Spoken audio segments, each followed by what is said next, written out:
नमस्कार किसान भाइयों, सरसों की फसल लगभग 40 दिन की हो चुकी है। इस स्टेज पे पहुंचने के बाद किसान प्रथम सिंचाई करने की तैयारी करता है। तो प्रथम सिंचाई के समय किन चीज़ों का विशेष ध्यान रखना है और कौन सी खाद अपने को अप्लाई करनी है, इस वीडियो में हम इसके बारे में जानेंगे। तो चलिए शुरुआत करते हैं। तो जैसा कि हम देख रहे हैं कि इस बार रबी सीजन में अभी दिन के समय तापमान बहुत ज़्यादा है, लगभग 30 से 35 डिग्री सेंटीग्रेड हैं। तो इस समय अगर सिंचाई करते हैं तो कॉलर रोट नामक बीमारी का खतरा बढ़ जाता है, जिससे फसलें झुलसने लगती हैं।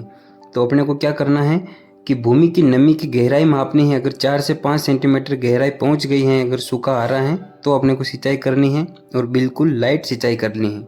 इसके अलावा जिन किसानों ने सिंचाई कर ली और झुलसने के लक्षण दिखाई दे रहे हैं, वे तुरंत स्ट्रेप्टोमाइसिन 200 ppm मतलब 200 मिलीग्राम मात्रा पर लीटर पानी के हिसाब से अपने को स्प्रे करना है।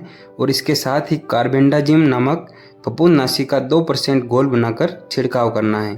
और इस चीज़ का ध्यान रखें कि छिड़काव संक्रमित भाग पर अवश्य करेंगे। सरसों में कीट नियंत्रण की तो पहली है सरसों की आरा मक्खी बोलते हैं।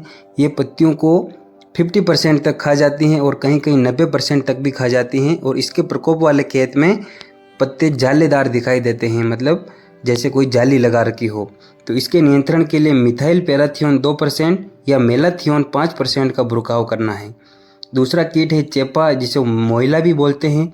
इसके नियंत्रण के लिए मेटासिस्टोक्स 25 EC या डाइमेक्रोन नामक कीटनाशी का छिड़काव करना है। तीसरा कीट है, इसमें पेटेंट बग बोलते हैं। इसके नियंत्रण के लिए नुवाक्रोन या डाइमेक्रोन का छिड़काव करना है। अब बात करेंगे अपन सरसों की बीमारियों की।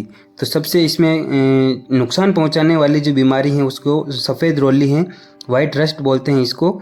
इसके अंदर जो पुष्प विन्यास विखंडित हो जाता है, जो फ्लोर है वो अपने टेढ़ा मेढ़ा हो जाता है। तो इसके नियंत्रण के लिए जाइनेब 0.2% या डाइफोलिटान एवं बाइस्टान 0.3% का छिड़काव करना है।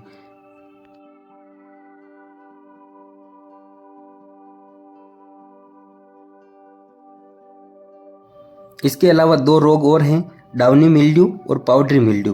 तो पाउडरी मिल्ड्यू में क्या होता है, सफ़ेद पाउडर जैसे पत्तियों के ऊपर जम जाता है। ये कवक जनित रोग हैं और इसके नियंत्रण के लिए केराथेन नामक कवकनाशी का छिड़काव करना है। अब बात करेंगे खाद और उर्वरक की।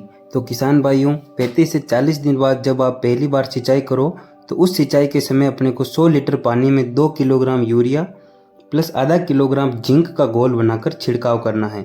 पहला छिड़काव इसका 40 दिन की अवस्था में करना है और दूसरा छिड़काव सेम खाद का पहले छिड़काव के 20 दिन बाद, मतलब जब फसल 60 दिन की हो जाए तब करना है।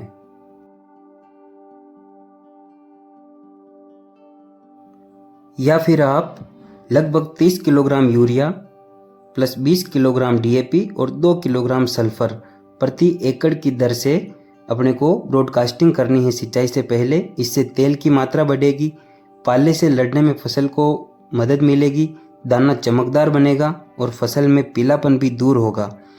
अगर किसान भाइयों आपकी सरसों की फसल कमज़ोर हैं तो नैनो यूरिया 15 ml पर टंकी प्लस सागरिका का स्प्रे आपको ज़रूर करना चाहिए। तो आज के इस वीडियो में मैंने आपको सिंचाई किस प्रकार से करनी है, कौन सा खाद देना है और खाद और सिंचाई के बाद में अपने को जो कीटनाशक का स्प्रे करना है, कौन कौन से कीटों के लिए, कौन कौन सी बीमारियों के लिए कौन सा स्प्रे करना है, वो जानकारी दी है। ये जानकारी आपको कैसे लगी ज़रूर बताएं कमेंट करके। और जिन किसानों ने सरसों की बुआई कर रखी है उन किसानों के पास भी इस वीडियो को शेयर करो। धन्यवाद। डॉक्टर ग्रीन एग्रीकल्चर के साथ बने रहने के लिए आपका बहुत बहुत धन्यवाद। ऐसे ही बने रहिए। ओके।